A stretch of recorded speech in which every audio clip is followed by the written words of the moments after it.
Cool, right? Want to know where I got it? Well, look, go to cs.money. It's a trade platform and a marketplace at the same time. Just choose, click, and get. Good luck, bro.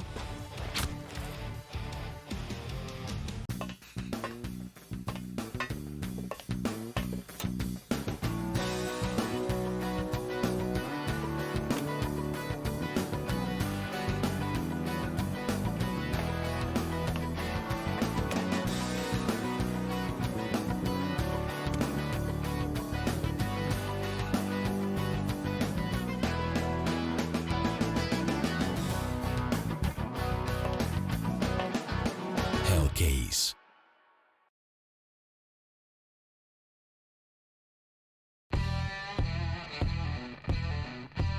Big update and new features in the case battles. Updated and convenient interface with new options. Up to 4 users can participate in one battle now. Create and customize your battles, any number and any type of cases. Choose the number of participants and invite your friends with a unique link.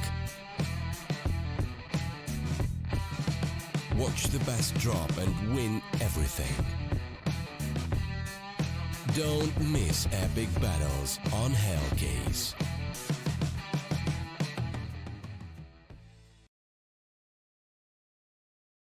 Hello everybody and welcome back. We're ready to jump into map number 2. Hold on a second, that's not me.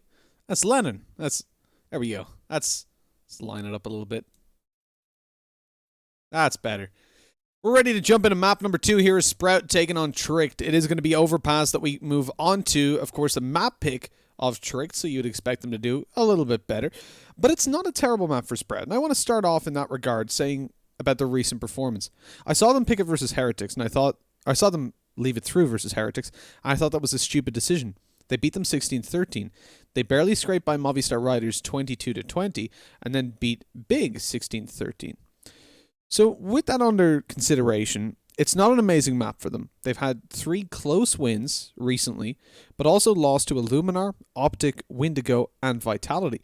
That said, Vitality was in an overtime that they lost, 19-15. Didn't do too well when it came to the bye rounds, but had that early half success. I don't feel like it's a terrible map, and I don't think they'll get stomped, but I do think Tricked will come out on top. I did think that in map number 1 as well, though, and that's why we want to come to the overall view of Sprout. They have Searson playing insanely well when it comes to the AWP, and if you move to Overpass with that in your back pocket, that can certainly help out quite a lot. You've also got to take into consideration the fact that you have Favin playing out of his mind alongside Searson, and Dennis returning to his former glory for at least the majority of rounds. With all that taken into consideration, we have to think about how likely it is that Trick take it over the line, and with it being their map pick, we'll take a look at where they have generally found the most success, and this is where I find things become quite interesting. Sprout tend to have pretty bad T sides. They've started on the T side 3 times, and the reason I'm only concerned with when they started there is because that's when you're guaranteed they played 15 rounds, right? So out of their full T sides, they had 7 rounds versus Movistar Riders, pretty good, and they barely scraped by in an OT. Versus Heretics, they had 6 rounds, and versus Optic, only 1. Now that Optic game was horrendous. I don't know what happened there. They lost 2-0. They weren't in the game mentally. And so I'm going to overlook it. And if we overlook that, we can see that they find about an average of 6 to 7 rounds on their full T sides. And that's really loud. Let me just lower that down quite a bit. Just for now. You will probably need to remind me to turn that back up. On their CT sides, though, they have really good performances. They 13-2'd Big, but again, it showcases that their team maybe isn't the best, because after a 13-2 initial half, they ended up only winning 16-13. On the other hand, Tricked, this map tends to be a very good T side for them, averaging 9 rounds when they've started on the T side, which was 11 versus Aristocracy, a staggering 7 versus MIBR, 11 versus Heretics, 7 versus Illuminar, 11 versus Azako Boars, and 8 versus Nordavin. Now, they're quite a while ago, so I would almost, Azako and Nordavin, I would overlook completely. But in more recent memory, their T-sides have been really impressive, and so that's why I'm interested in starting sides, and I'm sad that it started this way, because I would love to see Sprout on their best side of the CT side, and then Tricked on statistically their better side of the T. Although it isn't, obviously, they're going to prefer to play on the CT side. Everybody tends to. Because of their good T side, that's really where the tone is going to be set, or would be set. This gives Sprout at least a little bit of a comeback. I'm going to give them the opportunity to still take the map if they find... I'll hire the volume back up now. If they find a total of 5 rounds. I'm going to say 5 is a minimum for them. With the performance they have on the CT side, I think they can overcome that. And it starts with a pistol. If they can get this under their belt, they'll do so well. And already coming in with a huge 3-piece. RoJ is trying to return it a little bit, and he can't, so it's all down to Hunden. And he may be a god, but unfortunately he's not immortal. And that goes 1-0. Sprout take the pistol, and that is the most important thing to us. The fact that they found the pistol means that they should be able to walk away with a little more. But before they buy, I want to get into the fact that Tricked will buy. That's where I was taking it. We've seen this from them on the previous map. When threatened, they think, you know what, screw it. We're going to just buy up second round if we lose the pistol. And that's something about this economy system that maybe counteracts the relevance of winning the pistol. It gives you the opportunity to fight back in round 2 and then give a 3-0 as you would have before, but if you win this, then you're back into, well, you can end up in a constant force buy battle. Until someone wins around cleanly enough. With 2 scouts in play, in fact, I didn't even notice that. Tricked have taken a newer approach, we'll put it that way. A-Core saves over 1350 and doesn't buy armor because he wants to take an AWP in a later round. And for Sprout, it's all about long control, which is unfortunate because they're against scouts. Shush opens it up by finding one, a double tag onto Searson, the victim of the scope and the man that usually has one. RoJ comes up behind through connector and lands another, and this is starting to really fall apart for Sprout. They do manage to find a kill down on B and open the bomb site completely. Falling back could have been an issue, but luckily they've taken RoJ out of it, so they should have free reign to just, go down connector and take that bomb site. I'm actually just now noticing that Spitty is backed off of B and moving towards connector, so they presumably will start to think that maybe Tricked have rotated down to B, and that they've left just one defender. That nade could have been so dangerous, but it's thrown to the right side. Luckily, Kido eliminates Jush. That's the scout gone, and Bubsky holding down. He's got the head peek and the head shot. Into a 2 versus 2, coming around through. Bank looking for a little bit more on the wall, man. It's not there, unfortunately. And Hunden on the USB doesn't land a thing. Sprout find it 2-0. You can understand where their approach came from. You know, they have the B site for a solid 15 to 20 seconds. They kill one on short and immediately start running towards connector. You're going to assume that Tricked have rotated their full 3-man down to the B site.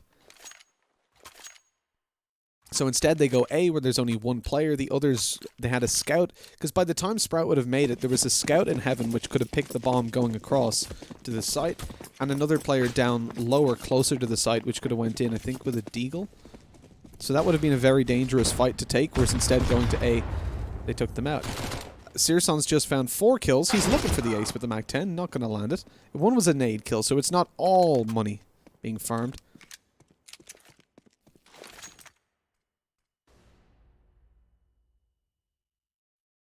With one player left alive on the Tricked side, bomb plant easily goes down on B. No rotates to A this time, thankfully.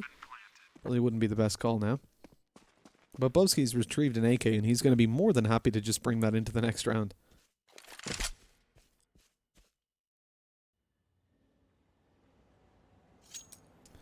Take your 3-0, he says. He just wants the one-tap weapon. So in terms of the start overall, I'm not sure I want to, solidly say this is Sprout looking good to take it. But if you just think back to what we said at the very beginning, if I can see them walk away, just for me at least, with 5 rounds, I won't feel terrible because we know that the next half is where they do best, and we know they generally struggle on their T side. We've seen them finish with like 4 rounds before, but losing the pistol is generally a condition for those kind of performances.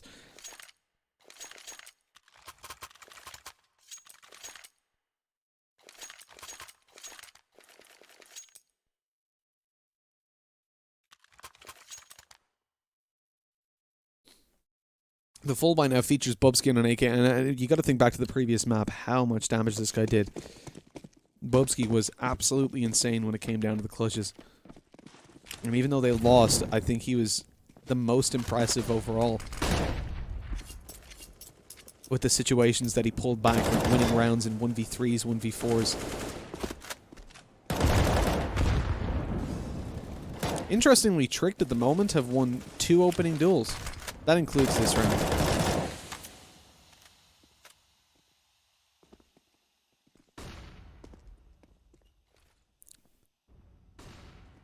Bubsky lurking in towards the water. He knows there's a player up close and the trade is there.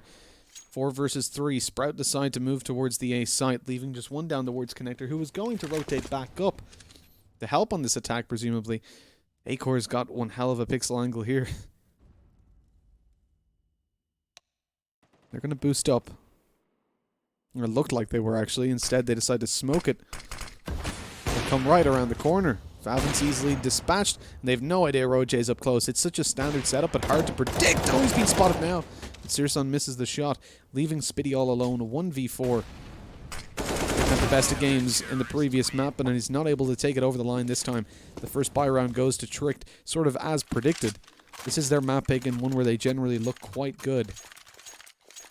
And again, just to commend the choice to remove Nuke there in the second round for Sprout. We will end up on a Vertigo if we go to map 3, and in that case, I feel really bad for the Observer. But I mean, it was either going to be Vertigo or Nuke, really, wasn't it?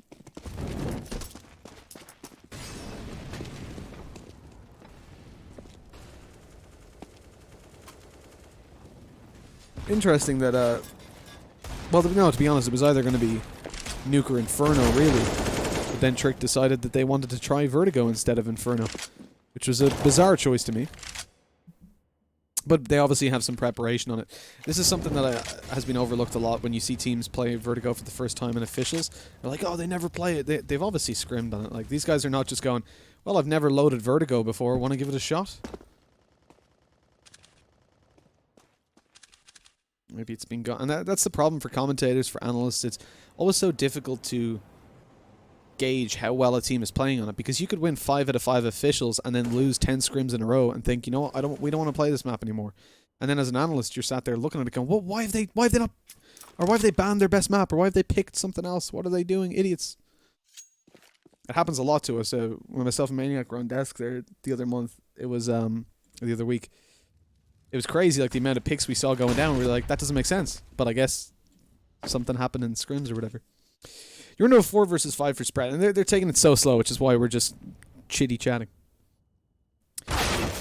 For Favin finding the kill onto the aggression for Strish, this is the reason that you play slow in these kind of situations. They get itchy, but they didn't need to. Tricked had a man advantage and time on their side. They wanted to find information. They suspected it to be an A hit, but they were so wrong about that. Nades go through on B. Oh, the ticks are being heard. He knows exactly where Keto's planting, and he gets him. Hunden with the ears of a bat, and it's all down to Spitty. I don't think anyone's ever been complimented by being told they have bat ears before, but there you go. Spitty comes down in the water. He's going to be peeked from heaven now. Yeah, game over. A round over at least. Really nice recovery by Tricked, and a great play by Hunden. The fact that he threw the Molotov first of all, and the fact that the Molotov ticked down at Keto gave away the fact that he wasn't planting default, that he was planting more in the open, and that he was vulnerable to a spam. If they didn't find that kill there, you wouldn't have continued to aggress and probably wouldn't have ended up with such an... Well, you wouldn't have ended up with the round being as easy as it was, let's put it that way. Oh, I see the pixelation is returned. If it doesn't go away, I'll refresh it after this round. Just to keep it crisp. Like I said before, if you guys are just joining us, we're running a clean feed right now, so this is not me observing. So we're... and that's why it's good, is I'm not trying to pin someone. Oh, this is a different person observing, he sucks. No, I'm not trying to pin it on anyone. This is good observing. Definitely not what we would have if I was. But what that means is that every now and then you get a little bit of, you know, messing about with pixels here or there as it's been streamed directly to us. So I'll refresh that in a second, just after this round. Although I don't think anything's going to really happen here. Sprout only had, well, had nothing really, like a P250 or 2. Sometimes it can be an okay round. I mean, we saw it from Tricked, but they had Deagles in that case. It's obviously a different ballgame. Give me 2 seconds, guys. I'm just going to quickly refresh it. I know the screen is black. but it's no need for Fs in chat. There we go. That's a little bit better. We get a crispy replay now. Thank you, chat, for obliging me with the no Fs in chat. Clearly following instructions very well. As expected. I mean... So Tricked recovering. We're on a tied up scoreline, but with Sprout winning the pistol round, this is where things start to get a little bit shaky. They need to find their footing in these buy rounds relatively soon. Good trades to start it out and control down towards water. Sprout are going to begin to split as well. And there's 2 players in connector. They could be really heavily punished quite soon. Dropping down without the sound, I like that. Just to make sure that they're not giving anything away. And Sprout actually not pincering. I was incorrect. They've started to rotate around and move towards the A side instead. It's been left completely open with a double stack down towards connector. The thing is, Tricked are starting to get aggressive. They realize there's nobody here. Roj is going to start rotating up connector. Spots one, and he's just going to sneak. Trigger discipline in play. No aim in play. But he takes the kill eventually. And with Spitty falling, that's the bomb drop. So Sprout's control of the bomb site means absolutely nothing. The other thing as well is he was given away. First of all, he was setting up for a smoke on the site, and the bomb is dropped. So now you know 100%, 99%, with the fact that there's no one in connector, that this is going to be a push towards A. The players are ready for it, but Hunden still doesn't find the kill. And a shot connected by Searson. This gets a little bit scary. They need to go back and pick up the bomb, and that's the one advantage the Tricked currently have playing in their court. It's no longer about defending the bomb sites. It's now just about defending the bomb. Is this going to be a boost above the smoke? Is that what we're going for? Favin is so low. Jump up hasn't been spotted. We can't see him. He's too close. That's a really nice strategy, though. They've just seen them in connector. Not able to do a whole lot about it. Don't know why the knife was taken out there. It's going to be a nade thrown over, flashbang, but it's not going to catch Roj. He just turns from it, spam through, easily finds Favin. He was 1 HP. Searson's known to be on the other side. Picks up the bomb. He's running to plant it, but can't get it done. Well handled by Tricked. Playing around the smoke, playing close, not giving any angles away.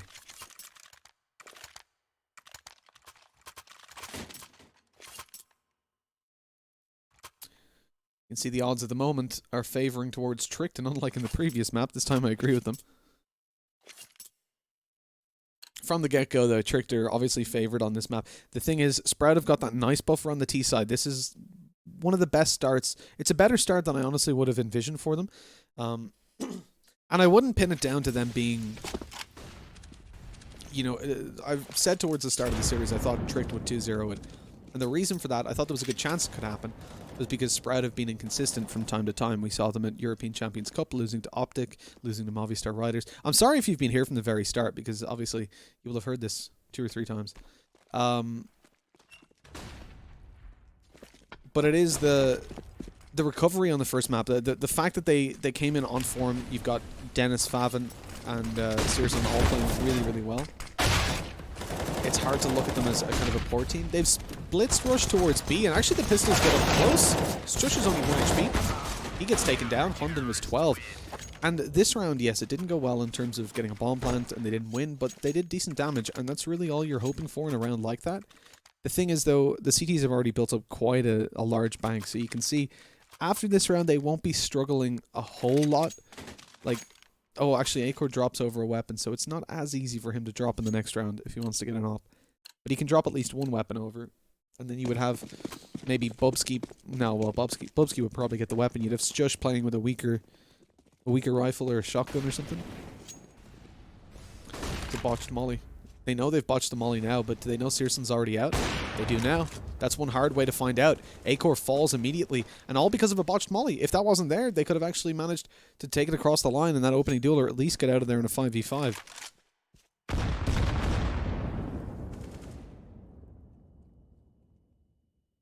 With that for Sprout, they're ahead by quite a bit. Like, they have a lot of control now to play with over towards A, and Tricked have fully stacked down on B. They've got connector control with 2 players. They've been doing this quite a lot. It gives them information early game and a potential flank. What is going on? Hello? Hello? Okay. I guess one of the PCs just crashed in the studio end. Now it's time for Fs in chat. Okay, I thought we'd no sound for a second there, but it's just because everybody's shift walking. Yeah, so just taking a look at how things are unfolding, the fact that Dennis is obviously just taking down Bubsky because they got aggressive when we weren't seeing them. The only issue is That's an issue. The only other issue is Hunden coming on the flank through Monster. That's not going to be expected at all. He lines them up. He finds one. Almost the second. Dennis escapes on 6 HP. The bomb is planted. And we're starting to get a little bit of a recovery from Trick, though. They are limited by time, blocked out by Molotovs, and they've swapped positions with the T's. The flank coming down. What is up with this round, man?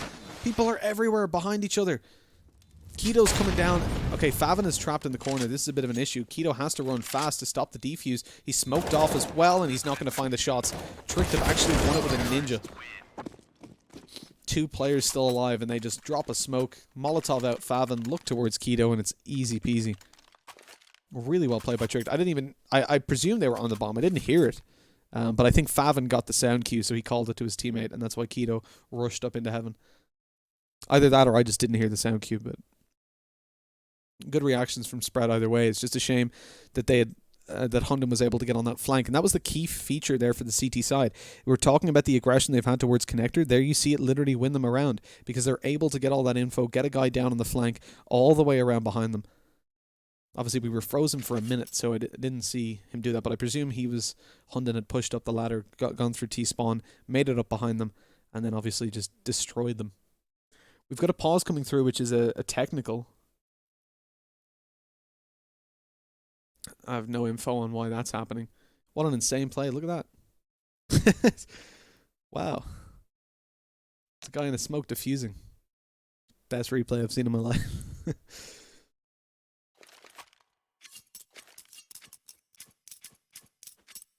Alright, we're good. Tech issues resolved. Someone needed to go to the toilet, I guess. I don't know.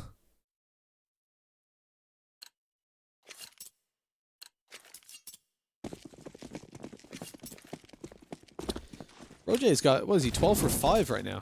Really? Fairly intense. Searson's 3 for 1 in opening duels. And you can see that, right? He's been winning a lot of fights with that AWP early on.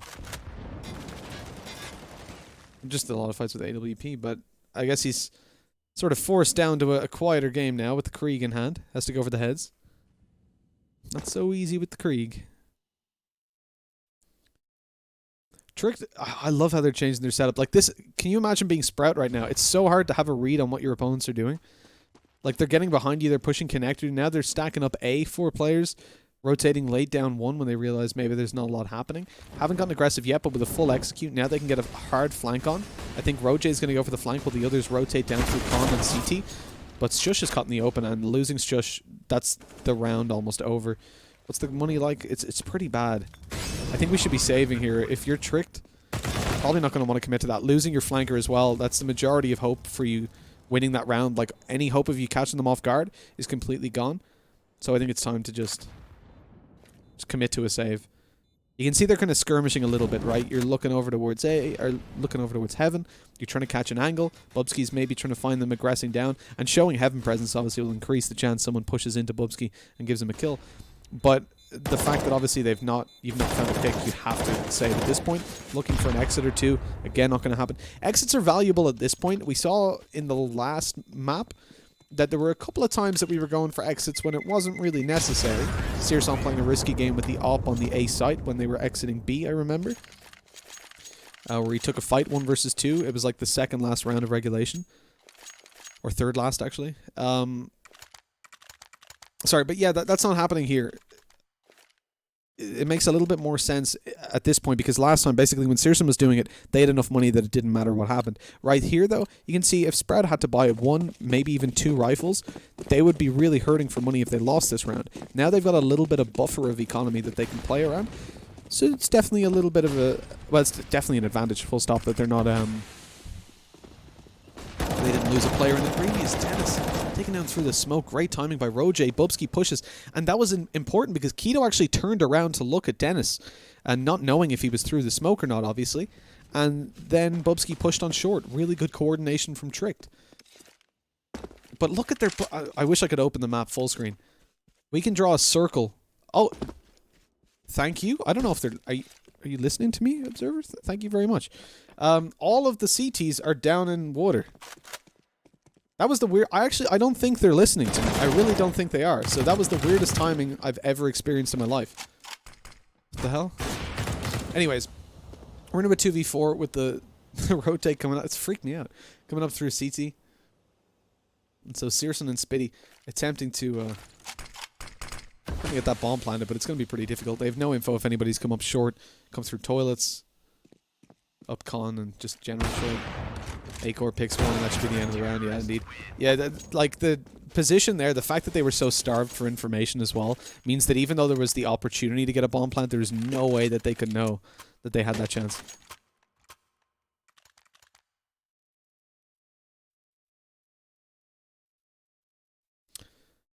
How are the pixels doing? So it's the clean feed, so something on the server sometimes just glitches out a small bit. Yeah, okay. Give me 2 seconds. I'm just... I'll wait till the end of this round. At the end of this round, I'll quickly refresh it again. We should be good to go. It is a little bit, Oh, it's very pixelated there, yeah.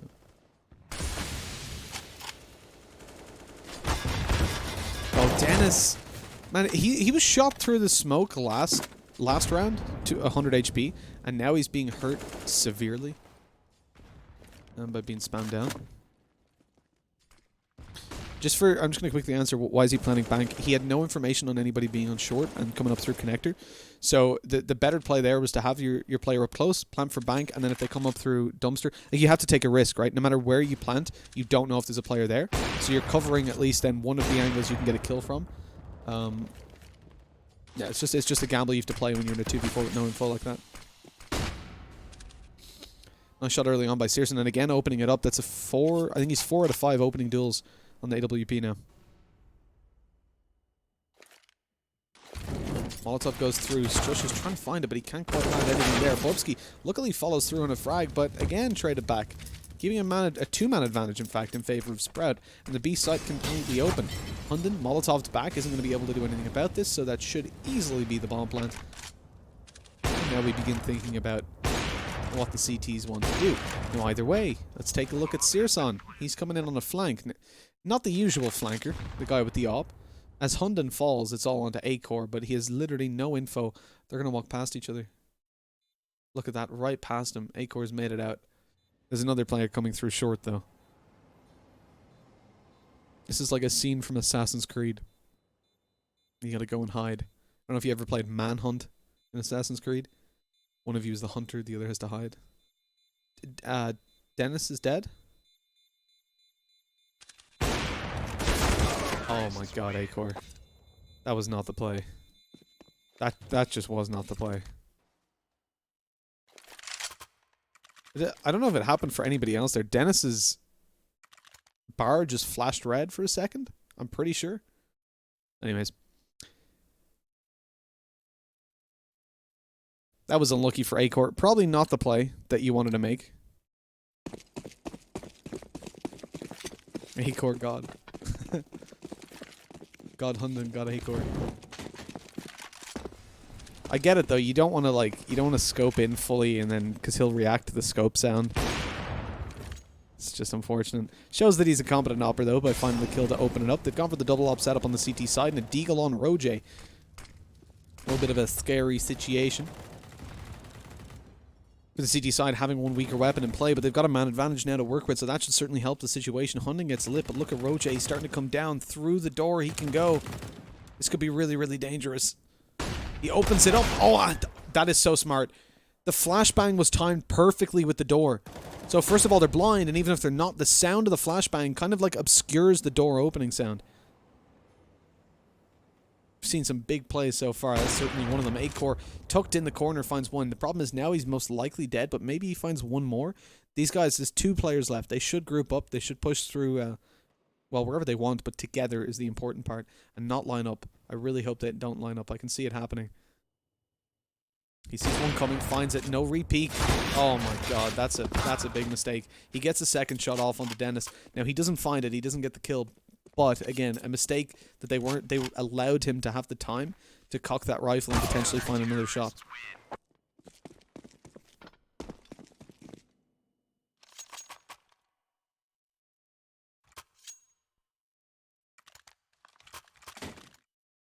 It's the money replay. Let's take a look. I didn't even spot that that's where he hit the shot. That's just dirty. It's a shame. I hope it shows the shot here onto Dennis. Will it? No. God damn it. Like, they should have been way quicker on the response there. As soon as you're... I guess, again, they were quite conscious of lining up themselves. Still walked away with a kill, but... definitely gave Acor the opportunity to survive, and that's obviously very important if you're on the T side to be doing damage to your opponents. Now coming into this round, they've got a full buy.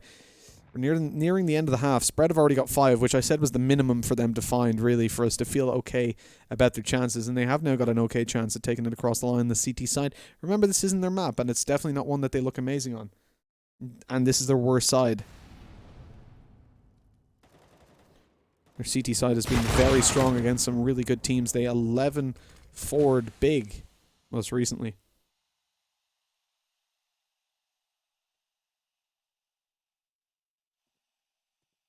If they can find one more round, I'm actually feeling like they've got a decent chance to close it out. And Trick, they're already dwindling in terms of man advantages. Smoke dissipates, and that's Dennis finding the frag easily. Roj falls. Smoke over towards the site now, as it will be a full commitment, and Hunden and Bubsky are the players that are left to try and recover this. Bubsky's already on the site. He's been the clutch player for this team again and again. He comes in with one, but not getting the final. Or the second, rather. Which leaves Hunden to be the final player. Not the one you generally pin as the clutcher. But we'll see if he can pull it off. Gets a 7th kill on the board. Looking for more on the spams, but it's not quite there. And the position Sprout have got are going to be hard to overcome. Luckily, Favin is very low on HP. No damage-dealing grenades. Like a frag grenade right now would be perfect to take him out. He's got an AWP, jump peek around, but Favin's ready for it, and he takes the kill easily. It's 8-6. Sprout have picked up another round, and they've actually left Trick. Look at their money. It's very low. You've got a FAMAS and a UMP instantly bought, and that's the best of buys. Now you're going down to pistols and SMGs. Even lighter SMGs. You got an MP9 coming out. Where's Acor going with this? A pistol and armor with utility, I should imagine. No one has a kit right now. So it's kind of like last person to buy has to buy a kit. No one's bought a kit. Oh, no. I would much prefer Hunden to have one less flash. And a kit. Or for Acor to have... well, no. Avoid head armor, I guess. Yeah, why have they got head armor? Hunden's bought head armor. So is Judge. So is Acor. So is Roj. And no one has a kit. What's going on? Either Acor or Hunden could have afforded them if they didn't buy head armor. Whatever. Let's look past it. They come in with an opening duel, but it's traded back. Long control being taken immediately. I really hope... well, that's a bit mean, but it would be very funny if they ended up losing this because they couldn't defuse. Fine trade, so it's actually becoming more and more likely that that's kind of the outcome we're going for. Down to a 2 versus 2. Kill found by Dennis. It was a bit pixelated there, but Bubsky is the final player alive on the CT side. A 1 versus 2 to be played on. He's got the bomb site, but now he realizes they're not coming here. They're going down towards the B site. Map open on full screen. We can see exactly what's happening. Dennis coming up through the connector. Searson on the long rotate. It's a very long rotate, though. You're gonna expect Bubsky to be waiting for you at that point. Surely. Surely you can't be serious.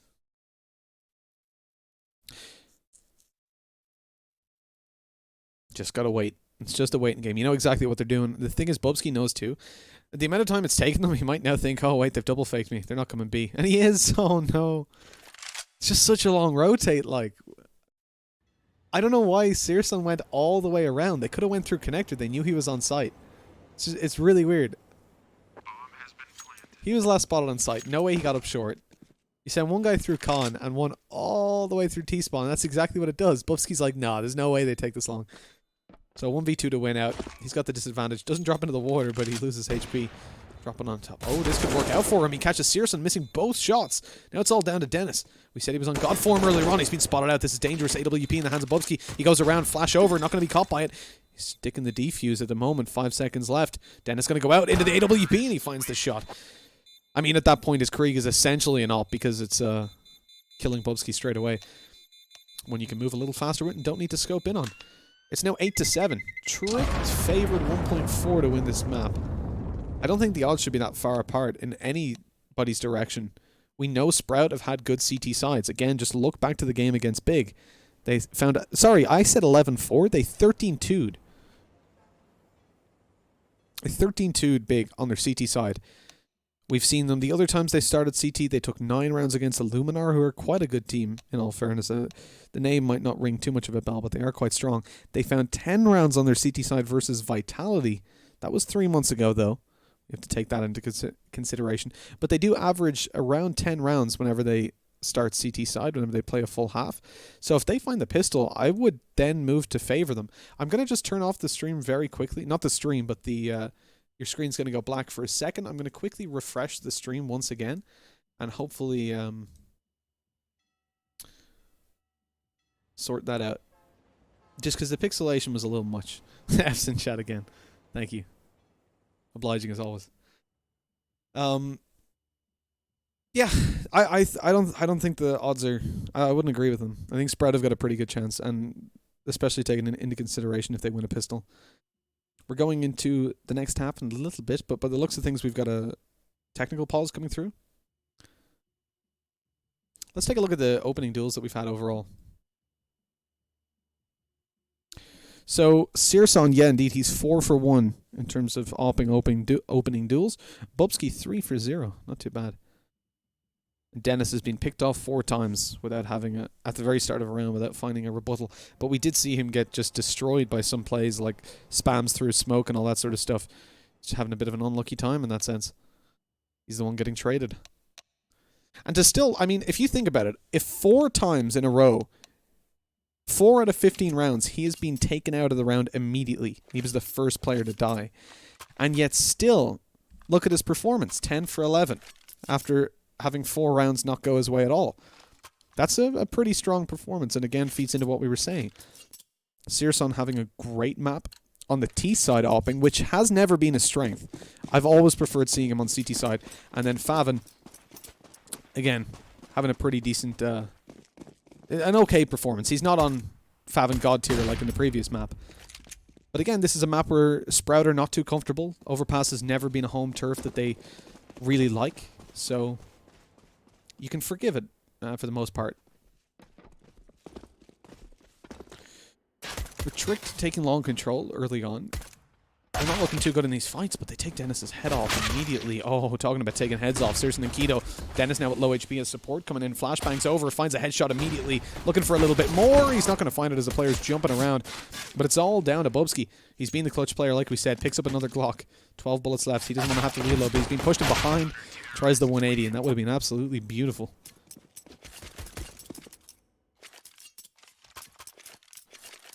8-8, we're all tied up. We're looking at a Sprout, like, what did we say before this? Right? If Sprout win the pistol, this is where they can actually find themselves in with a good chance to win. Now, Tricked are going to force buy, and I didn't even look at the screen before saying that because we've seen this so many times from them. Acor 1350, he only buys the Deagle, and then rocks with it just like that because he wants to take an AWP as soon as possible. And everybody else has that force up. Tricked have done this 3 out of 4 times that they've had the opportunity to. That's a lie. 2 out of 3 times. They've only lost 3 pistol rounds. They won 1 of them. But they've been big fans of the force buys.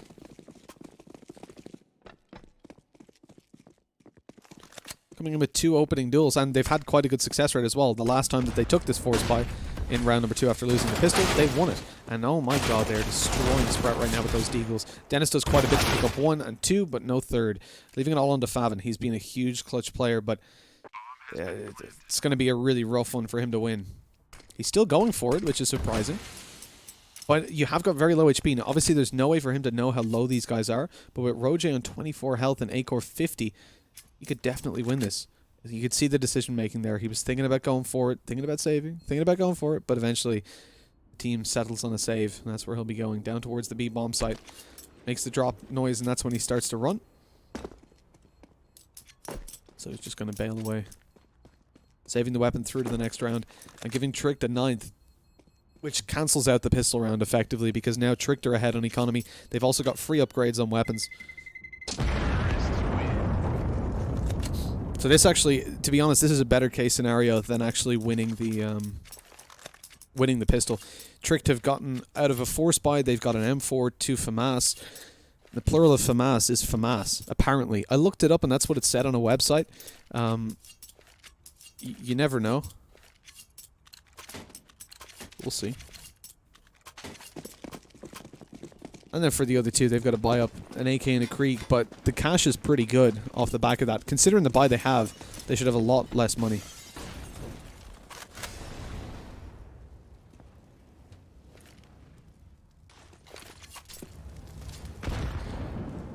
Sprout, I mean, I understand that they want to win this. They didn't have a lot of cash either, so Deagle's coming out is not too surprising, I guess. Like, you're not going to be able to full buy in the next round, right? So it makes sense to force buy. Because it's different in the pistol. If you lose the pistol, if you lose the pistol, you get 1900. If you lose the force buy afterwards, you'll only get 1400. Because you start with a loss bonus.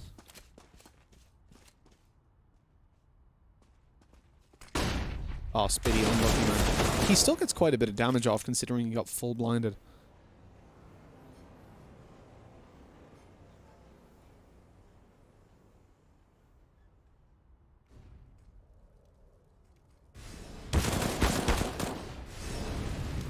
Fathom as well to take down Bubsky. We go into a 3 versus 4. Searson with the USP. He's not been spotted and he takes a kill for it. They still don't know where those silence shots are coming from. First time I've ever seen a silencer work out so well. Oh my god, Hunden is low. There's no way Spread are actually going to win this, is there? They move towards the bomb site. Dennis spots one on long, takes him down. Hunden's 7 HP. God, Hunden has to come through for this. He needs to go for the heads. It needs to be a quick kill, but it's not going to happen. And that's the round for Sprout. Get absolutely destroyed. I can't believe that they've actually won that. They bought a few Deagles and somehow they walk away with the round. Such huge impact by the USP. Just tucked away. Searson onto Shush and Acor. And it's funny, I've never actually seen the USP properly conceal a shot to the point that the other team are then looking, going, where am I getting shot from? Bizarre.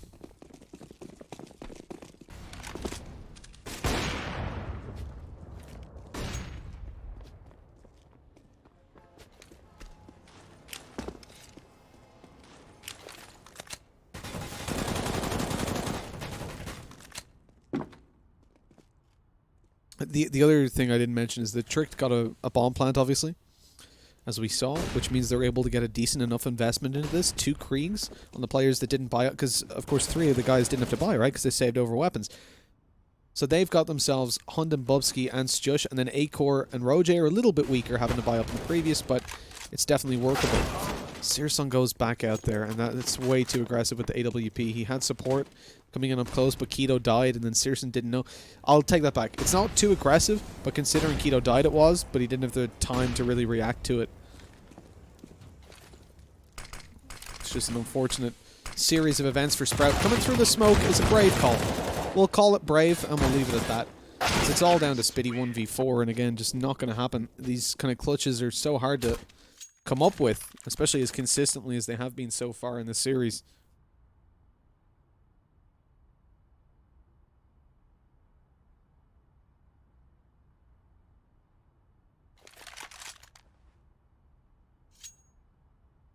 And a tactical timeout coming through for Tricked. Calling it at the moment, I guess, to figure out where Sprout's economy is at, and as you can see, it's not in the best of places. It's all over the place. I don't even know what Sprout do at this point. I guess, like, Dennis can drop a few pistols and still go for the AWP in the next.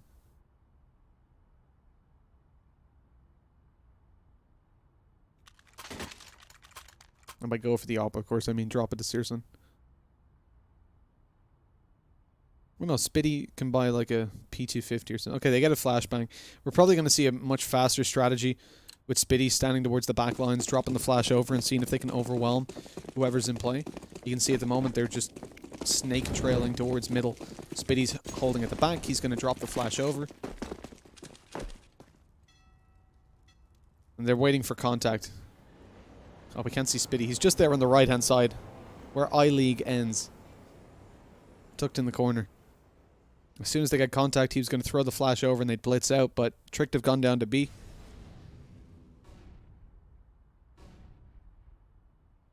So no reward for the stack.